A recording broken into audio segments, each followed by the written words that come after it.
பவித்ரா இன்னைக்கு கெஸ்ட் யாருன்னு சொல்லிடலாமா? சொல்லிடலாமே. ஜோரா கை தட்டுங்க, தீ குளிக்கும் பச்சை மரம் போன்ற வித்தியாசமான திரைப்படங்களின் இயக்குனர் வினீஷ் மிலேனியம் அவர்களே இன்றைய நம் விருந்தினர்.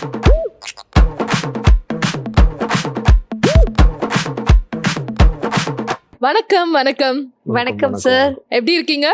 நல்லா இருக்கு. சூப்பர். எதுக்கு நாங்க கை தட்டணும் சொல்லுங்க? தெரியுது, ஜோரா கையை தட்டுங்க. எஸ், நாங்க நல்லா ஜோரா கை தட்டினோம். ஏன்னா உங்களோட மூவி ஜோரா கையை தட்டுங்க வந்து ரிலீஸ் ஆகி நல்ல ரெஸ்பான்ஸ் வந்துட்டு இருக்கு. படத்தோட டைரக்டர் நீங்க, எவ்வளவு சந்தோஷமா இருக்கு. இல்ல, ஒரு ரொம்ப வித்தியாசமான படம் பண்ணியிருக்கு, ஒரு நல்ல முயற்சி பண்ணியிருக்குங்கிற ஒரு திருப்தி இருக்கு எனக்கு. ஏன்னா யோகி பாபுங்கிற நடிகரை இதுவரைக்கும் எல்லோரும் ஒரு காமெடியன் அப்படிங்கிற மாதிரி தான் பார்த்தது, எதிர்பார்த்ததும் அப்படி தான் இருந்துச்சு. ஆனால் அவரோட மண்டேலா படம் பார்த்ததுலேருந்து, அதுக்கு முன்னாடியும் பெரியரும் பெருமாள் எல்லாமே பண்ணியிருக்கு, கர்ணம் படத்துல எல்லாம் பண்ணியிருக்கு. இருந்தாலும் அவ்வளோ சீரியஸான ஒரு ஜோனர், அவருக்குள்ள ஒரு நல்ல நடிகன் இருக்குன்னு எனக்கு தோணிச்சு அந்த படத்துலேருந்து. ஸோ அவரை அது பயன்படுத்தலாம்னு நினச்சேன். நம்ம கதையை பார்க்கும்போது படத்தில் கொஞ்சம் வீக்கான, ஃபிசிக்கலி கொஞ்சம் வீக்கான ஆளாக இருக்கணும், ஒன்ஸ் மெலிசாக இருக்கணும், இல்லைன்னா குண்டுவாக இருக்கணும், இல்லைன்னா ஹேண்டிகேப்டாக இருக்கணும், அப்படிங்கிற மாதிரி தான் நான் ஸ்கிரிப்ட் பண்ணி வச்சது.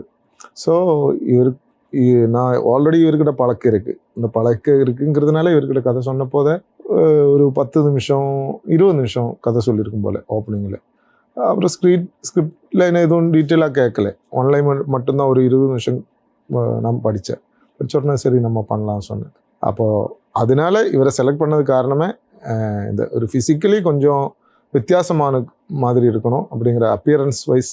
ஸோ அதான் இவரை செலக்ட் பண்ணது காரணம். அதே மாதிரி படத்தோட டைட்டில் வந்து ரொம்ப வித்தியாசமா இருக்கு, ஜோரா கையை தட்டுங்க. இது வந்து நம்ம நார்மலா கலோக்கியலா ஜெயினாவை கூட நான் சொல்லுவேன் ஜோரா கை தட்டு, அந்த மாதிரி நார்மலா பேசுற ஒரு வார்த்தையே வந்து டைட்டிலா வச்சதுக்கான காரணம் என்ன? அது ஒரு ஆர்டிஸ்ட், ஒரு ஸ்டேஜ் பர்ஃபார்மரை பொறுத்த வரைக்கும், இல்லை ஒரு யாராக இருந்தாலும் சரி, ஒரு ஸ்டேஜ் பர்ஃபார்மர், அது ஒரு மெஜிஷியனாக இருக்கட்டும், இல்லை வேறு ஏதாச்சும் சம்மந்தப்பட்ட மேஜிக் சம்மந்தப்பட்ட யாராக எதாக இருந்தாலும் சரி, கை தட்டின ஒரு கலைஞனுக்கு கைத்தட்டல் தான் முக்கியம். அது காதில் விழும்போது அவரோட ஒரு புத்துணர்ச்சி, இல்லைன்னா அவருக்கு ஒரு கான்ஃபிடென்ஸ் வரும்ல. ஸோ அதுக்கு தான் இந்த பேரை நான் போட்டது. ஒரு 3 ஸ்டைல் பேர் போட்டிருந்தாங்க, டிஃப்ரெண்ட்டான ஆப்ஷன்ஸு. நான் இந்த 3 ஆப்ஷன்ஸும் யோகி பாபுக்கிட்ட தான், அவர்கிட்ட தான் முதல் பேசினேன். இப்படிப்பட்ட ஒரு 3 ஜோனர் நான் பண்ணி வச்சிருக்கு, எப்படி இருக்குன்னு கேட்டேன். அவர் தான் செலக்ட் பண்ணது. ஜோரா கைத்தட்ட ரொம்ப வித்தியாசமாக இருக்குது, நீங்கள் அதை ஃபிக்ஸ் பண்ணிக்கோ. ஸோ கதை பொறுத்த வரைக்கும் அது கரெக்டாக ஜஸ்டிஃபை பண்ணுறாங்கன்னு நினைக்கிறேன் அந்த டைட்டில். ஆடியன்ஸ் கிட்ட இந்த தியேட்டர்ல லைக் கைத்தட்டல் ரெஸ்பான்ஸ் கேட்டப்போ நீங்க எப்படி ஃபீல் பண்ணீங்க? ஃபர்ஸ்ட்டு வந்து பார்க்கும்போதே கைத்தட்டு படமும் இந்த படத்தோட பேரும் கனெக்ட் ஆகணும், எப்போவுமே கனெக்ட் ஆகணும்னு நினச்சேன். ஆனால் நான் 100% நான் நினச்ச மாதிரி கனெக்ட் ஆகலைன்னா கூட ஒரு சில இடத்துல கைத்தட்டல் வரும்போது ரொம்ப சந்தோஷமா இருந்துச்சு. நீங்க நினைச்சிருப்பீங்கல்ல இந்த இடத்துல கண்டிப்பா கிளாப்ஸ் வரும், ஆடியன்ஸ் கிட்ட இருந்து கைத்தட்டல் வரும் அப்படின்னு நினைச்ச இடத்துல எல்லாம் கரெக்டா கைத்தட்டல் வந்துச்சா? முக்காவாசியும் வந்துருச்சு. என்னன்னா அது நம்ம இமோஷன் வைஸ் தான். இப்போ கைத்தட்டலுங்கிறது நம்ம எப்போவுமே ஒரு சிரிப்பு வரும்போது மட்டும் கைத்தட்டல் அப்படிங்கிற மாதிரி இல்லையே, நம்ம இமோஷன் சீக்வன்ஸ் எல்லாத்துலேயும் வரும் அது. ஸோ அதனால கண்டிப்பாக நான் நினைச்ச ஒரு முக்காவாசி இடத்துல அது வந்துருக்கு. அதே மாதிரி யோகி பாபு அவர்கள் மெஜிஷியனா வந்து பிளே பண்ணிருக்காரு இந்த கேரக்டர்ல.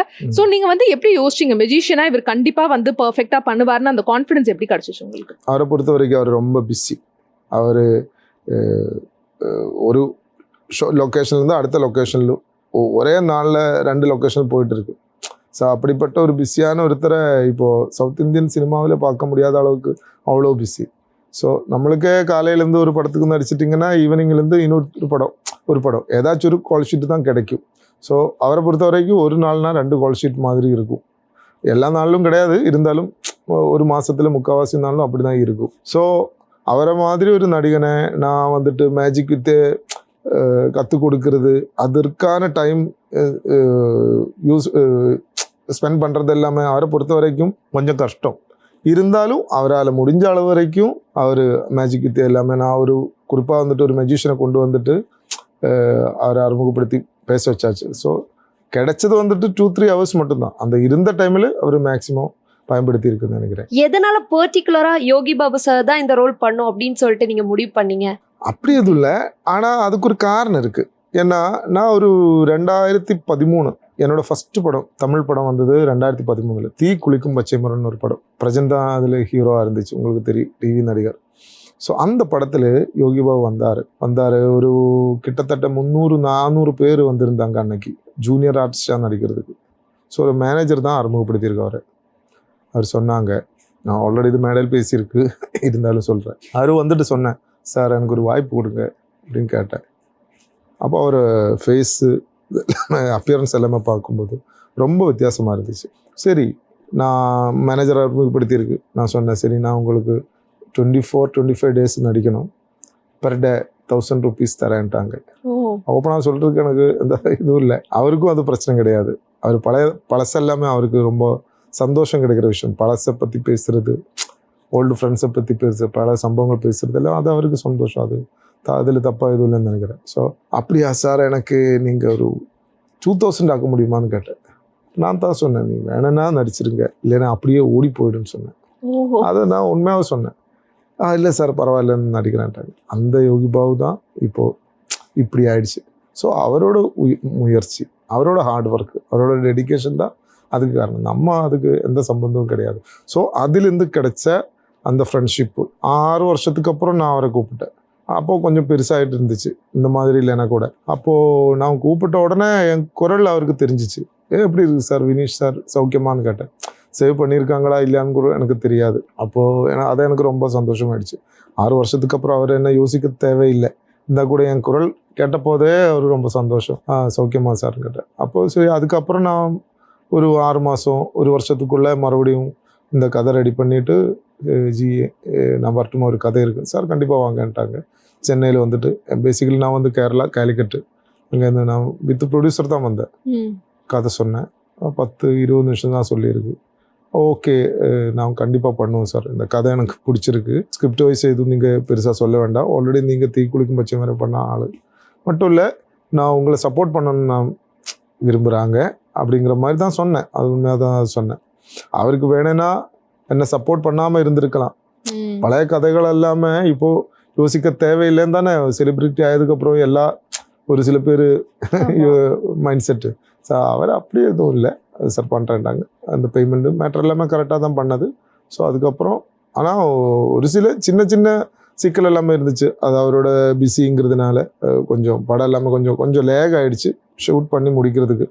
அவர் பிஸி. ஸோ அதனால ப்ரொடக்ஷன் சைடில் ஒரு சில கொஞ்சம் லேக் வந்துருச்சு படம் முடிக்கிறதுக்கு. 2022 ஆரம்பிச்சிருக்கு.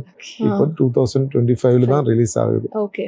ஸோ நீங்கள் ஆக்சுவலாக வந்து சொன்னீங்க, ஃபர்ஸ்ட் படம் நீங்கள் வந்து பண்ணிட்டு இருந்த போது தமிழில் யோகி பாபு அவர்கள் அவரே வந்து சான்ஸ் வந்து கேட்டார். நீங்கள் வந்து 1000 rupees தான் அப்படின்னு வந்து சொன்னீங்க, அவரும் ஒத்துக்கிட்டாரு.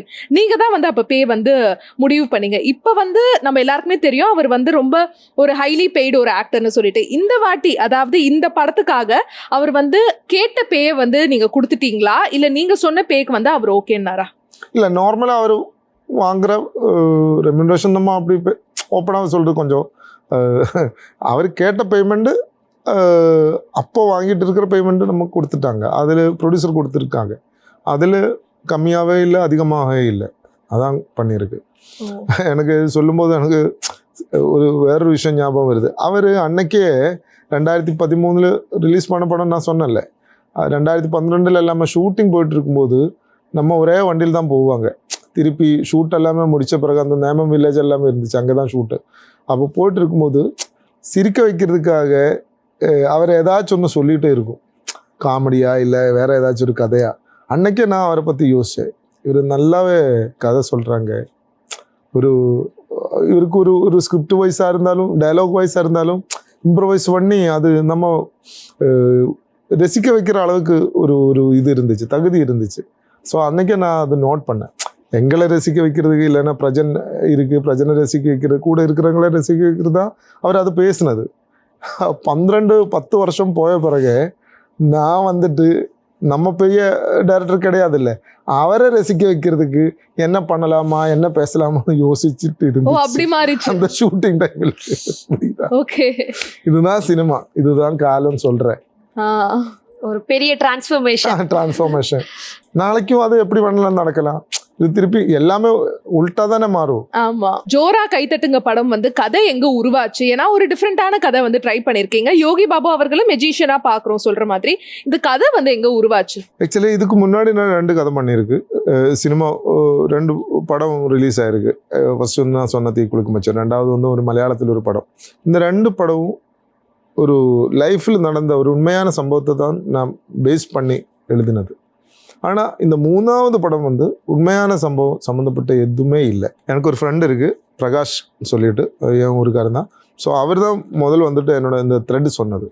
அந்த த்ரெட்டு நாங்கள் ஒரு 6 மாதம் எடுத்து டெவலப் பண்ணி ஸோ அதுக்கப்புறம் தான் இந்த டிரான்ஸ்ஃபார்மேஷன். ஃபஸ்ட்டு வந்துட்டு ஒரு மெடிக்கல் ரெப்ரசன்டேட்டிவோட கதை. ஸோ அதுலேருந்து ஆரம்பித்து போக டிஸ்கஷன் டெவலப் பண்ண ஆயதுக்கப்புறம் ஒரு மெஜிஷியனோட கதை அப்படிங்கிற மாதிரி ஆயிடுச்சு. 5 வாட்டி ரீரைட் பண்ணியிருக்கோம் ஸ்கிரிப்ட் முடிக்கிறதுக்கு. ஆமாம். ஓகே. ஒரு பெரிய விஷயம் என்னன்னா, யோகி பாபு இதில் எதுவும் தலையிடலை.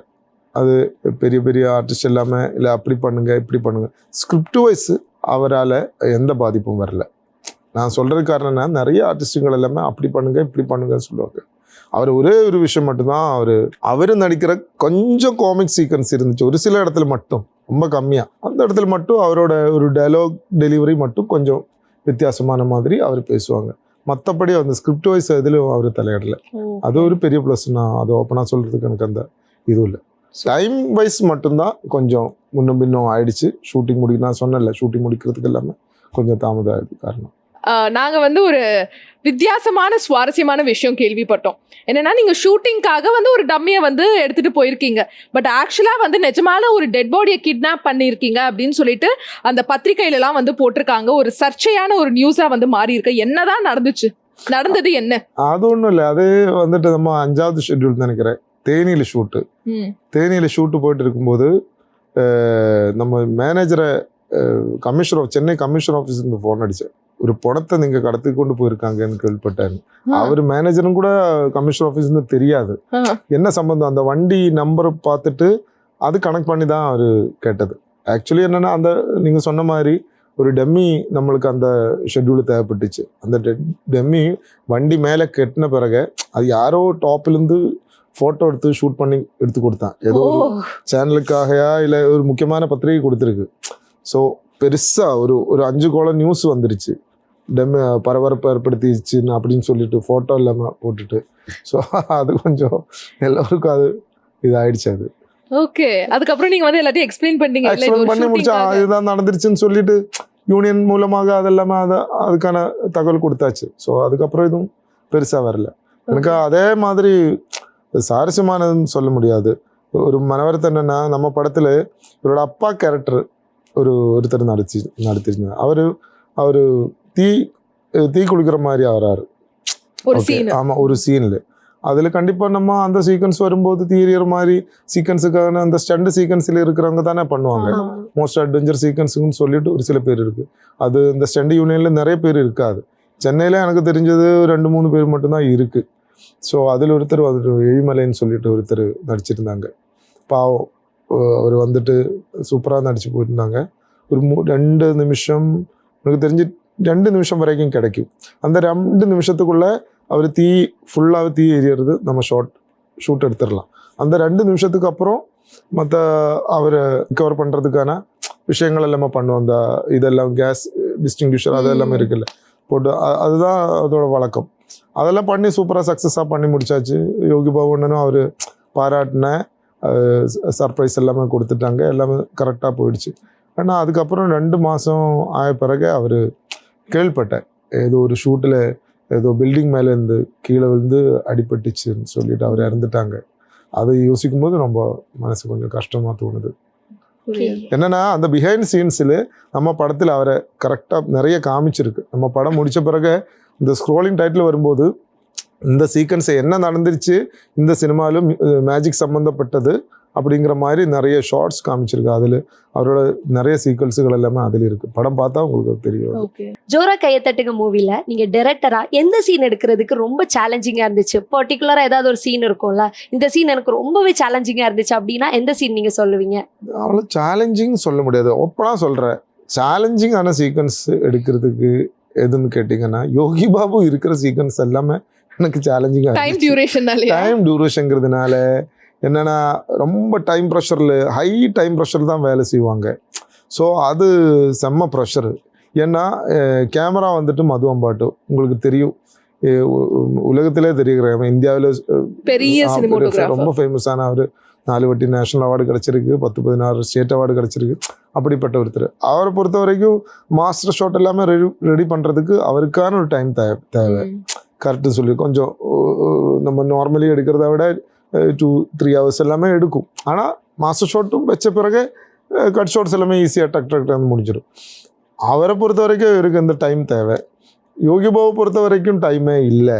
ஸோ இந்த 2 பேருக்குள்ள மாட்டிருச்சு. ஸோ அவர் வரும்போது எல்லாமே அவர் இருக்கிற டேஸில் எல்லாமே எனக்கு நிறைய டைம் ப்ரெஷர் இருந்துச்சு. ஸோ அதனால அது மட்டும்தான் எனக்கு சேலஞ்சிங்காக இருந்துச்சு. மற்றபடி சீன் வைஸ் எந்த சீக்வன்ஸும் எனக்கு சேலஞ்சிங்காகவே இல்லை. ஈஸியாக தான் இருந்தது. ஈஸியாக தான் இருந்துச்சு. எப்படி சமாளிச்சிங்க? ஆக்சுவலாக நடுவில் நீங்கள் இருக்கீங்க, இந்த சைட் கேமராமேன், இந்த சைடு வந்து ஆக்டர் யோகி பாபு, நீங்கள் 2 பேரையுமே கரெக்டாக பேலன்ஸ் பண்ணோம். எப்படி தான் சமாளிச்சிங்க? இல்லை, அது நம்ம சமாளிக்கணும்ல. நம்ம அது ஒரு நான் நினைக்கிறது என்னன்னா, ஒரு டைரக்டர்னா ஆக்ஷன் கட்டு சொல்கிறத விட எல்லா விஷயத்தையும் நம்மளை சமாளிக்கணும்.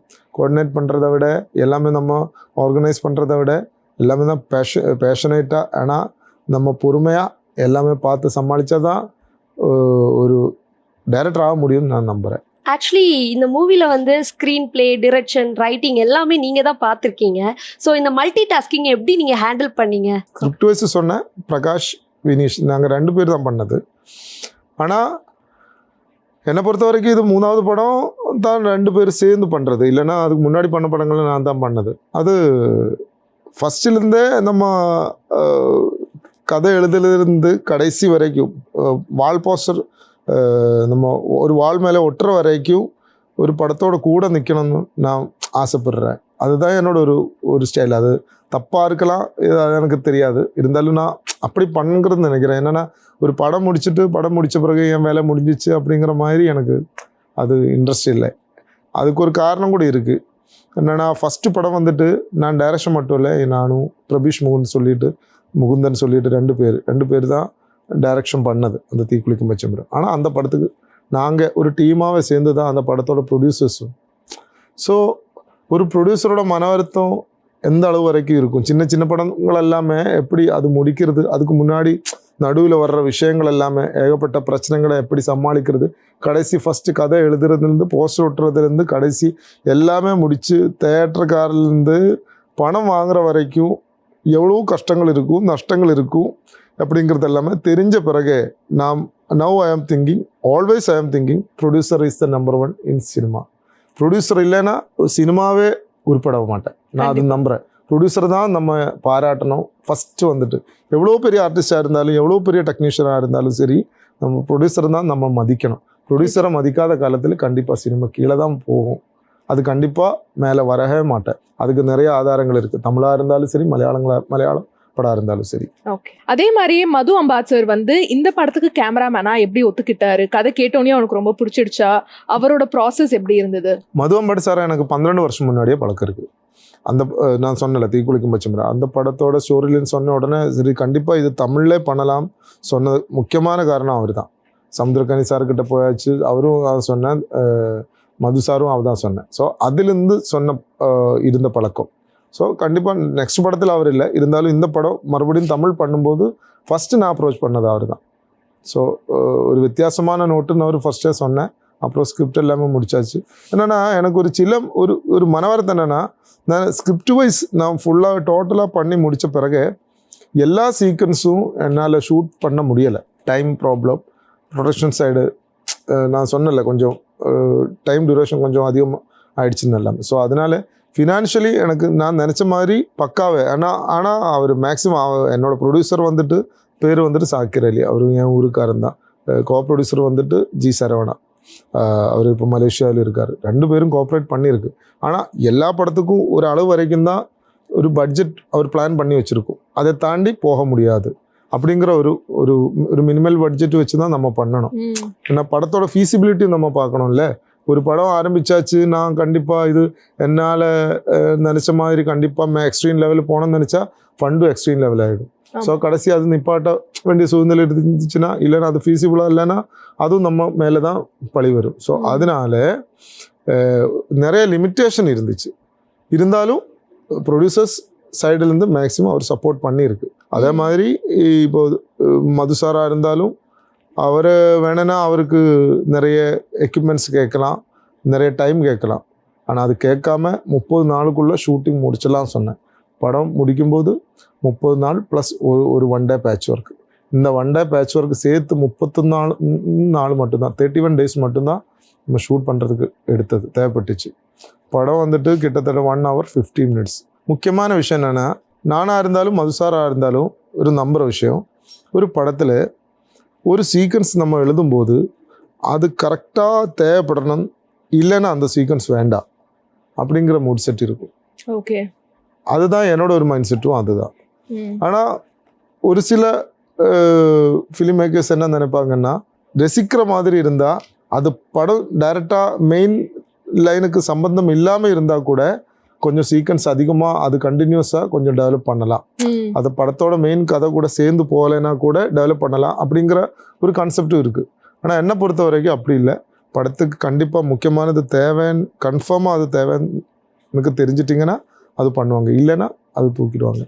அது நம்ம படத்துக்கு எடிட்டர் வந்துட்டு சாபு ஜோசப், அவருக்கு பெரிய மன வருத்தம். ஏன்னா படத்துக்கே டோட்டலாக வந்துட்டு 2 hours தான் இருந்துச்சு. ஃபுல் டியூரேஷன் கட் பண்ணி ஃபைனல் கட்ஸ் 2 hours மட்டும் தான் இருந்துச்சு. ஸோ அவரால் ஒரு 8 நிமிஷம் 9 நிமிஷம் மட்டும்தான் தூக்க முடிஞ்சுது.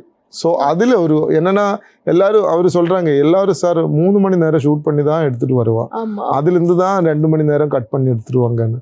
ஆனால் அதை அப்படி அவரால் பண்ண முடியலை. ஸோ நிறைய ஆப்ஷன்ஸ் அவருக்கு கிடைக்கல. அதுக்கு காரணம் இது என்னோட ஒரு பாயிண்ட் ஆஃப் வியூ, 2 நம்ம பட்ஜெட் வைஸ்.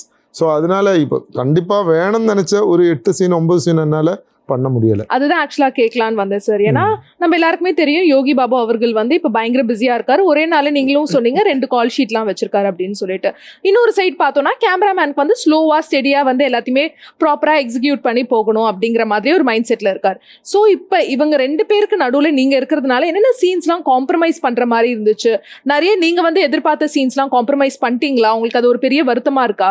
ஒரு அளவு வரைக்கும் ஒரு சில சீக்வன்ஸ் யோசிக்கும் போது எனக்கு வருத்தமாக இருக்குது. என்னென்னா, முக்கியமான இமோஷனல் சீக்வன்ஸ் எல்லாமே இருந்துச்சு. ஸோ அதெல்லாமே கொஞ்சம் காம்ப்ரமைஸ் பண்ணியாச்சு. நான் இப்போவுமே வருத்தப்படுறேன்.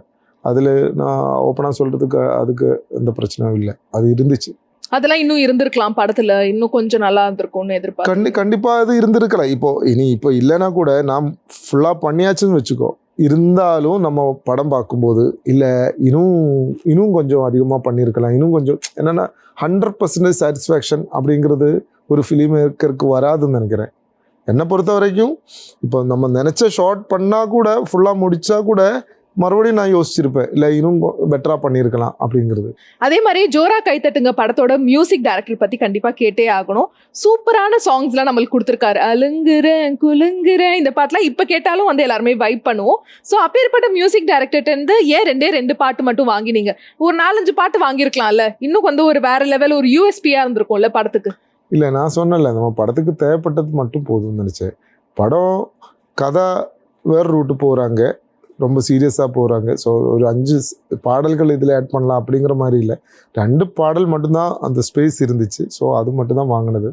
ஒரு நல்ல மியூசிக் டைரக்டர் அருணகிரி வந்துட்டு அவர் இன்னும் தமிழ் சினிமா பயன்படுத்தலைன்னு நினைக்கிறேன். என்னென்னா, அவருக்குள்ள நல்ல ஒரு ஹைலி க்ரியேட்டிவான, எனக்கு எப்போவுமே இளையராஜா சாரோட ரிசம்பிள்ஸு எனக்கு ஞாபகம் வரும். அவரோட நிறைய பாடல்கள் எல்லாமே பார்க்கும்போது ஃபாக் மியூசிக்கில் அவர் கரெக்டாக தெளிவாக தான் பண்ணுவாங்க. இன்னும் அவரை பயன்படுத்த வேண்டியதாக இருக்குதுன்னு நினைக்கிறேன். அதே மாதிரி மியூசிக்கை பற்றி சொல்லும்போது ஜித்தின் கே ரோஷன் செம்மையாக பண்ணியிருக்கான். அவர் background score Jithin K Roshan, Thoratti படம் எல்லாமே பண்ணியிருக்காரு. சூப்பராக அந்த பேக்ரவுண்ட் கதைக்கு ஏற்ற மாதிரி கரெக்டாக கொண்டு போயிருக்காங்க கடைசி வரைக்கும். அது எனக்கு மிகப்பெரிய ப்ளஸ்ன்னு நினைக்கிறேன். அது படத்தை பாராட்டும் போது நிறைய பேர் விமர்சனத்தில் அது சொல்லியிருக்கு. கேமரா சைடாக இருந்தாலும் ஒளிப்பதியாக இருந்தாலும் பேக்ரவுண்டு மியூசிக்காக இருந்தாலும் நல்லா தான் பண்ணியிருக்குன்னு நிறைய பேர் சொல்கிறாங்க. ஸோ நீங்கள் வந்து சொன்னீங்க யோகி பாபு அவர்களோட ஸ்டார்டிங் ஸ்டேஜில் வந்து நீங்கள் ஒரு நல்ல சான்ஸ் கொடுத்தீங்க, 1000 rupees பர் டே பேமெண்ட் கொடுத்தீங்க. உங்களுக்கு மட்டுமே தெரிஞ்ச ஒரு விஷயம் வந்து நாங்களும் இப்போ தெரிஞ்சுக்கணும்னு ஆசைப்படுறோம். அண்ட் உங்களுக்கு மட்டும் தெரிஞ்ச விஷயத்தில் 2 ஆக்டர்ஸ் இருக்காங்க, விஜய் சேதுபதி அவர்களும் இருக்காங்க, அமலா பாலும் இருக்காங்க. அது என்ன விஷயம் சார்? அது எங்களுக்கு தெரிஞ்சுக்கணும்னு வந்து பயங்கர ஈகராக இருக்கு. இல்லை, அது எல்லாமே எல்லா இயக்குனர்களுக்கும் அந்த மாதிரி எக்ஸ்பீரியன்ஸ் இருக்கும் கண்டிப்பாக. என்ன சினிமா இன்னைக்கு நடக்கிறது கிடையாது, நாளைக்கு. இப்போ நாளைக்கு எனக்கு என்ன ஆக போகுது, உங்களுக்கு என்ன ஆக போகுதுங்கிறது ஆண்டவனுக்கு மட்டும்தான் தெரியும். நம்ம முயற்சி இருக்குது, நம்ம ஹார்ட் ஒர்க் அதெல்லாமே இருக்குது. இருந்தாலும் பாக்கியம்னு ஒன்று இருக்குல்ல, அது ரொம்ப முக்கியம். சினிமா குறிப்பாக வந்துட்டு சினிமா ஃபீல்டில் இப்போ யோகி பாபு பற்றி சொன்னல, ரொம்ப ஹார்ட் ஒர்க்காக டெடிக்கேட்டடாக அவர் ஒர்க் பண்ணியிருக்கு. பாக்யம் வர கூட இருந்தார், கடவுளும் வர கூட இருந்தார். ஸோ இப்படி ஆயிடுச்சு. அதே மாதிரி ஒரு 2 விஷயம் நான் நீங்கள் சொன்ன மாதிரி சொல்கிறேன். அன்னைக்கு அதே படத்தில் அந்த ஃபஸ்ட்டு நான் சொன்னல, அந்த என்னோடய ஃபஸ்ட்டு படத்தில் வந்துட்டு ஒரு ஹீரோவோட கூட சேர்ந்துட்டு ஒரு ஃப்ரெண்டு கேரக்டராக நடிக்கிறதுக்கு என்னோட ஒரு ஃப்ரெண்டு ஒரு எடிட்டர் அவர் சொன்னாங்க, ஜி நீங்கள் சொன்னல அந்த பிரஜன் கூட ஒரு ஃப்ரெண்டு கேரக்டர் தேவைப்படுதுன்னு, இந்த குறும்படத்தில் எல்லாமே நடிச்சிருக்கு, அவரை கொஞ்சம் பாருங்கன்ட்டாங்க. அப்போ அந்த குறும்படம் காமிச்சாச்சு, கரெக்டாக இருந்துச்சு. அப்போ எனக்கு ஒரு 10 சீனு தான் தேவைப்பட்டுச்சு. அவரை கூப்பிட்டேன், ஜி நீங்கள் உங்கள் குறும்படம் பார்த்தேன், நல்லா இருக்குது, எப்படி இருக்கு, நீங்கள் நடிக்கலாமான்னு கேட்டேன். அப்போது அவர் சொன்னேன், சார் வந்துட்டு நடிக்கலாம் சார், என்னைக்கு டேட்டுன்னு கேட்டேன். அப்போ நான் ஏதோ ஒரு டேட்டு சொன்னேன்.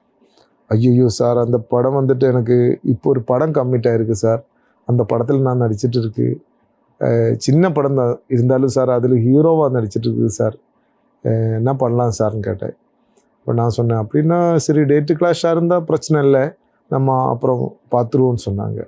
அந்த குறும்படத்தில் நடித்த அந்த ஒரு சின்ன படத்தில் ஹீரோவாக நடித்த ஆள் தான் விஜய் சேதுபதி. ஆமாம், அது ரொம்ப அவருக்கு இப்போது தெரியவே தெரியாது அந்த டாக்கு. நான் பை ஃபோன் தான் பேசினேன், ஒரு 20 நிமிஷம் 15 நிமிஷம் பேசினேன்னு நினைக்கிறேன். நல்லா அருமையாக பேசுனாங்க. எனக்கு இப்போவுமே அது குரல் என் செவியில் மூழுது. அது 1 2 வந்துட்டு அதே டைமில் தான். அதுக்கும் கொஞ்சம் முன்னாடி என்னோட நான் நிறைய ஷார்ட் இதெல்லாமே பண்ணியிருக்கு, அட்வர்டைஸ் டிவிசியில் எல்லாம் பண்ணியிருக்கு. அப்போது நிறைய பேர் ஒரு 10-25 ஃபோட்டோஸு கோஆர்டினேட்டர் காமிச்சாச்சு சார். அந்த அட்வர்டைஸ்மெண்ட்டுக்கான ஒரு பொண்ணை தேவைப்பட்டுச்சு. அப்போ நிறைய ஃபீமேல்ஸ் ஃபோட்டோஸ் பார்க்கும்போது ஒரு ஃபோட்டோ பார்த்தேன். அப்போ அவர் கண்ணு செம்ம அழகாக இருந்துச்சு. அவரோட அப்பியரன்ஸ் எனக்கு ரொம்ப வித்தியாசமாக, கொஞ்சம் ப்ரௌனிஷ் தான், ஆனால் ஃபேரு அப்படிங்கிற மாதிரி சொல்ல முடியாது அன்னைக்கு. அப்போது நான் பார்த்தேன், இது ரொம்ப வித்தியாசம். 25 ஃபோட்டோவிலேருந்து இந்த ஃபோட்டோ எடுத்து நான் செலக்ட் பண்ணேன். என் அசிஸ்டன்ட் சொன்னேன், உண்மையாக சொல்கிறேன் ஜி அது வேணாம் சார், நீங்கள் அதை விட ஃபேரான நிறைய பேர் இருக்கு சார்ன்ட்டாங்க. இல்லை இந்த ஃபோட்டோ பார்த்துட்டு எனக்கு ரொம்ப வித்தியாசமாக தெரியுது, எனக்கு இது போதுன்ட்டாங்க. ஸோ அதை கோஆர்டினேட்டர் அவர் அன்னைக்கு கொச்சினில் இருந்தாங்க, அவரை ஃபோன் பண்ணேன், சார் என்னைக்குன்னு. அதுவும் சொல்கிறதுக்கு எனக்கு எந்த வெக்கமும் இல்லை.